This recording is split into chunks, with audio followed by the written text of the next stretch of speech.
ബസ്സിലൊക്കെ പോകുന്ന സമയത്ത് കേട്ട് പഠിച്ചത്.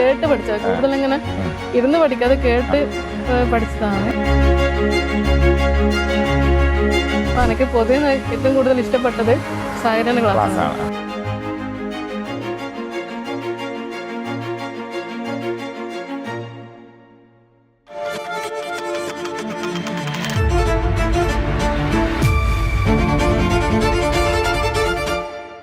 Kerala bank success story series continue ചെയ്യാണ്. അപ്പോൾ ഇന്ന് നമ്മൾ എത്തി നിൽക്കുന്നത് 024/2024 കാറ്റഗറി നമ്പർ പ്രകാരം സൊസൈറ്റി കാറ്റഗറിയിൽ 13ാം റാങ്ക് മേടിച്ച ഹൃദ്യയുടെ വീട്ടിലാണ്. കണ്ണൂരാണ് സ്ഥലം.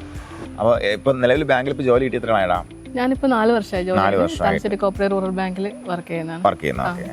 അപ്പോൾ എങ്ങനെയാണ് സഹകരിട്ടുള്ള വരവ് എങ്ങനെയായിരുന്നു? സഹകരുടെ വരവ് ഞാൻ ജോലി ചെയ്യുന്നതുകൊണ്ട് അത്ര ഇമ്പോർട്ടൻസ് കൊടുക്കാതെ പറ്റുന്ന സമയത്തൊക്കെ പഠിക്കാനുണ്ടായിരുന്നു. അപ്പൊ ഹസ്ബൻഡ് ഒരു ദിവസം യൂട്യൂബിൽ ഇങ്ങനെ കണ്ടിട്ടാണ് ഇങ്ങനെ ക്ലാസ് വെറുതെ കണ്ടിരിക്കുന്ന അയച്ചു.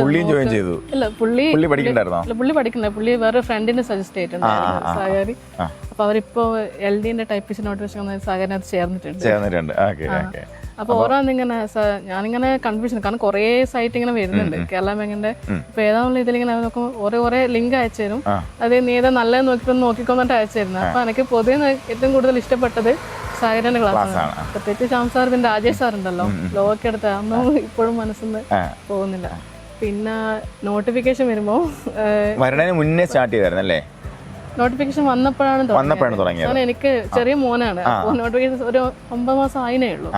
അപ്പൊ എനിക്ക് സക്സസ്ഫുള്ളി കംപ്ലീറ്റ് ആക്കാൻ പറ്റുമോ, കോഴ്സ് കംപ്ലീറ്റ് ആക്കാൻ പറ്റുമോ എന്നൊക്കെ എല്ലാ സംശയം ഉണ്ടായിരുന്നു. പക്ഷേങ്കിൽ സഹകാരിന്റെ ആൾക്കാരും എല്ലാം നല്ല സപ്പോർട്ട്. പിന്നെ സമയം കുറച്ച് കുറവുണ്ടായിരുന്നു. അപ്പം ഇടയ്ക്കൊക്കെ ബസ്സിലൊക്കെ പോകുന്ന സമയത്ത് കേട്ട് പഠിച്ചത്. കൂടുതൽ ഇങ്ങനെ ഇരുന്ന് പഠിക്കാതെ കേട്ട് പഠിച്ചതാണ്. ജോലിയോടൊപ്പം പഠിക്കുന്ന ആൾക്കാരുടെ ഒരു വലിയൊരു ഗ്രൂപ്പിനെ നിങ്ങൾ കണ്ടോണ്ടിരിക്കുകയാണ് അല്ലേ? അപ്പൊ കണ്ടുപിടിക്കാൻ പറ്റില്ലെങ്കിൽ കേട്ട് പഠിക്കുക, എങ്ങനെയാലും പഠിക്കുക അല്ലേ?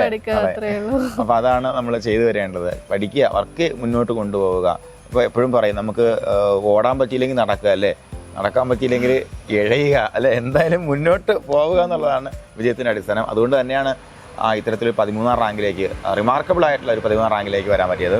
പിന്നെ കൺഗ്രാറ്റ്സ് മോളെ, എത്രയും പെട്ടെന്ന് കേരള ബാങ്കിൽ പ്ലേസ്ഡ് ആവട്ടെ. ഉടനെ തന്നെ ഇപ്പൊ അഡ്വൈസിന് അധികം താമസമില്ലല്ലോ, ജൂലൈയിൽ തന്നെ അഡ്വൈസ് ഉണ്ടാവുമെന്ന് പ്രതീക്ഷിക്കുന്നു.